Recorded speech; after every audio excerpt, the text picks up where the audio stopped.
Jā, no jauna okupēt Rīgu, tas droši vien manai paudzei varbūt nav tik stigmām aplikts teiciens. Manuprāt, priekš manis Occupy nāca no ordinālās organizācijas Occupy Me, no kuras es ordināli iedvesmojos šim projektam. Un tā vērs sabiedrības uzmanību uz tukšajām ēkām. Bet es tam pievienoju klāt arī vēl vienu problēmu.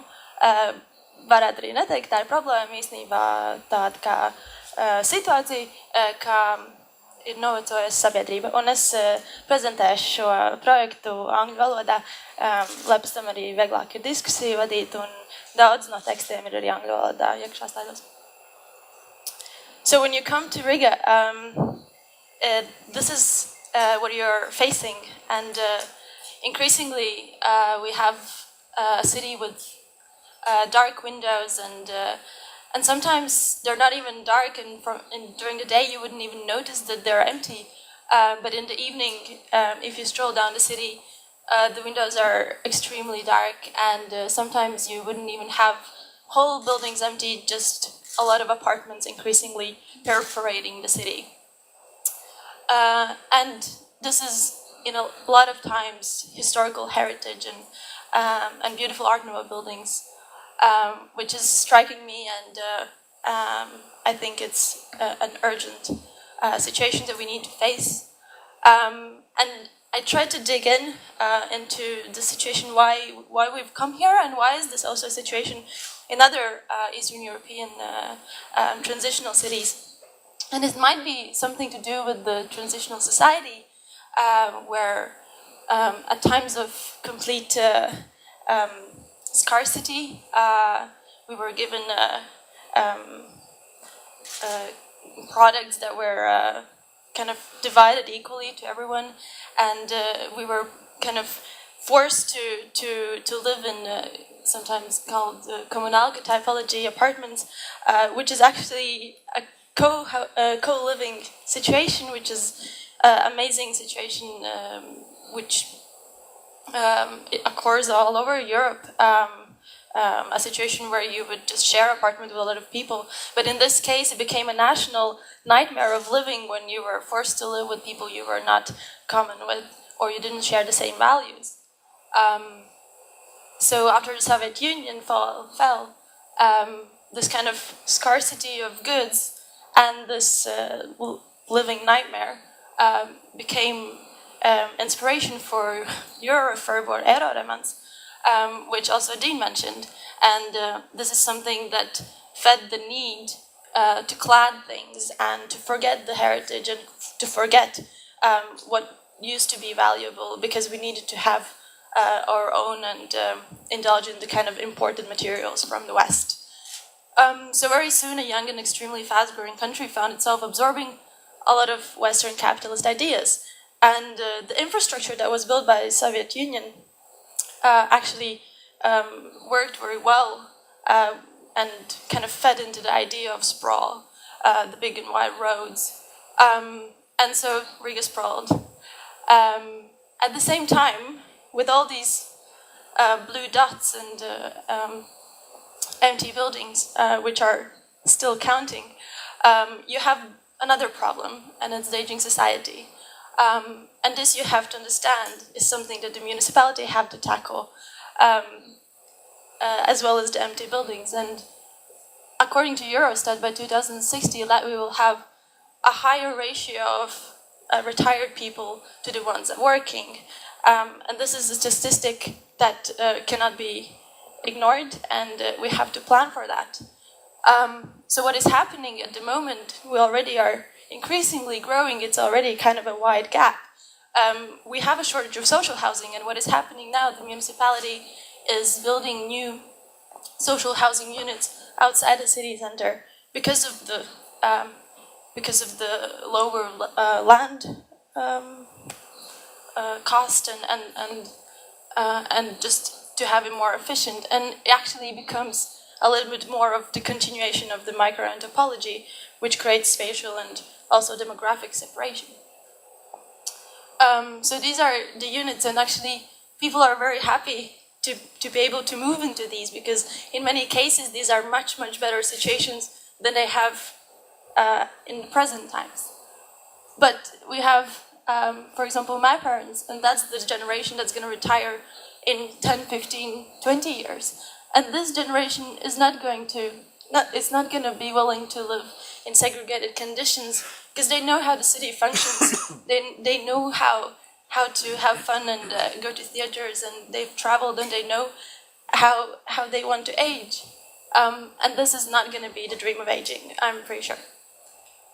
So my question is, if we build one of these units that I just showed you, which were built for 16.3 million euros, which is 2,000 euros per square meter, and at the same time we have 2,000 and plus people waiting in line for social housing, and this number is going to grow drastically, and we have the empty square meters. Can we pair the shortage of housing and the surplus of empty buildings? Could that be a kind of future for the city? And can we do that for less than 2,000 euros per square meter? That was my question when I started doing my master thesis. So I had to look into who is actually owning the empty buildings, and what struck me was that you actually get these titles or kind of these slogans that every fifth building in Riga stands empty, and you can't really justify that or actually survey that because it changes constantly. And also, there was a survey saying that the state and the municipality own together respectively 1 million empty square meters, and this is a big number. And if the only developments are happening outside the city center, I wonder if we could reverse that. So my strategy, first of all, was to promote cooperation. The state and municipality would have to collaborate and sit down and look at the situation and put their square meters together and plan accordingly, which is not a kind of a strategy they've been practicing before. And so if each of them have to provide some kind of a function, for example, an educational institution or healthcare from the state, and the municipality would have to provide social housing, could they actually look into the specific conditions of each building and see if they could come under one roof and feed off each other's property? A very romantic view in the future, but perhaps just sitting at one table and looking at the pool of empty square meters, something good could come out of it. So in my project, I put under one roof a kindergarten and elderly housing, which is in itself a beautiful combination to have these two generations feed off each other. And the second, which is nothing to do with planning or generations, is the kind of stereotype of refurbishments where the society has to overcome this kind of capitalist idea of getting extremely well off and thorough refurbishments of empty buildings. Sometimes you would feel like the city center is a little bit too marginalized as elite area to live, and actually at the moment when you look at the society, it's not really what you could reflect onto the pool of buildings in the city center. There's not enough people who are able to fill these kind of elite residencies. And at the same time, you have the 68% of people living in the microtowns. And just to see if perhaps we could kind of forget these kind of replicas of bourgeoisie living and kind of see if these new functions that we have to insert in the old buildings could actually start a dialogue and create new qualities, which would be actually way less expensive. And the third of my kind of pool of strategies is kind of this notion of demonstration, and I feel like it's almost some kind of a transitional city tool where you have to build one-to-one and demonstrate and point in real time and real space at what could happen and project possibilities. So I found this really inspiring. And so the problem is really, really complex, and I felt like there has to be a very complex answer, and it has to have a lot of different scales and corners and things you could reflect on. So I did a project in 3 scales, which takes an area of a city and then zooms into even a little panel of a wall. So the larger one is an idea of an expo of urban life. Medium is a refurbishment of an empty building. And the small one is the toolkit for reoccupying any kind of empty building. So the side that I took, is there a laser? Yeah, is a corner of Skualas and Stava Street. It's an empty building owned by the city estate department. At the moment, there's a red sign saying, "Oh, the next auction is in 2 weeks," and they've had already 4 or something. And then you have, just across the street, you have these beautiful small timber buildings. And then on the other corner, you have this abandoned huge beer factory. And it's the city center. You have the biggest hospital right around the corner, the theater, and the main road. So I thought that it was an interesting area of the city to look at and to develop a large inspiration for the society. So the expo went. And the purpose of that was to reopen the city and show the potentials and show how the older part of the society should be reintegrated, and how we could make the city work for all. So it grabs the attention of the society for once a year as an event, I imagined. It exposes the vastness of emptiness, and this reflects to Occupy Me movement, to actually point at the big square meterage that is empty. And open these doors. It exposes the qualities that are already there, that we cannot miss and let die, like the empty, small timber buildings. It shows the contrast between existing and possible urbanity, where you could do something with a building and, in contrast, do nothing with a building, and just show which one do you want to choose. And it could be like a national slumber party, and you could stay over in different sites and enjoy being in the city center and actually live in the city center.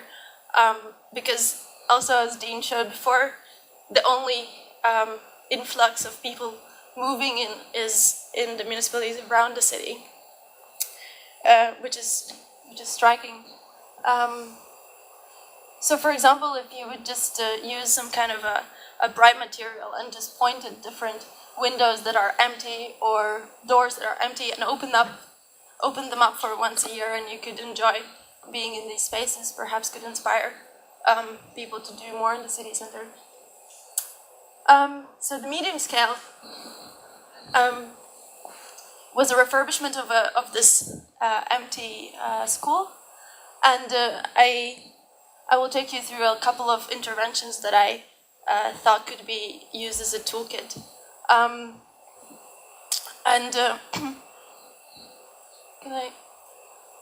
So, for example, here I introduced the 2 functions: kindergarten and elderly housing, and a part of it is also public. So the whole idea is that you would have a public route going through the building and exposing the different things you could do once a year or in some other kind of time frame.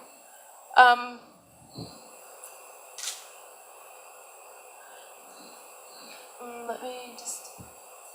So, for example, when you enter from the street, I didn't touch the main entrance because that would require you to do very responsible and thorough renovation of the existing. And for example, here in many of the empty buildings, you have stairs which wouldn't be able to follow kind of accessibility conditions. So I opened a new entrance, which cuts in the existing wall, and it cuts through a window. And I just want to show that perhaps you could have new qualities even when you completely abandon the existing patterns. It could perhaps create new, beautiful conditions. The same way as you would open up the bottom, the basement level, and use this for a double height space.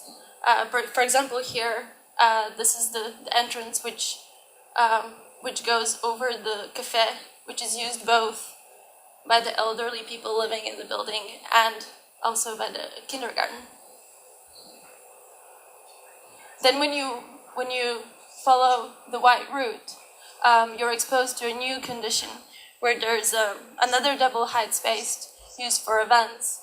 And here also, for example, a situation in Christmas when you have so many people actually not having any family. How beautiful would it be that this older generation is actually integrated in the city? Because we have to remember these people are the ones providing us with natural surveillance in the city. They look outside the windows. They go actually to get some groceries in the middle of the day. And they're ones picking up our kids from the school, and they help them do their homework. We have to keep them integrated.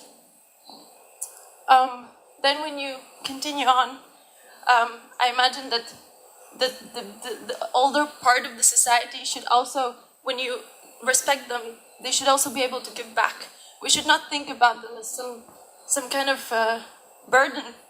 What if they would run an antique shop, showing selling their old records or knits or other things?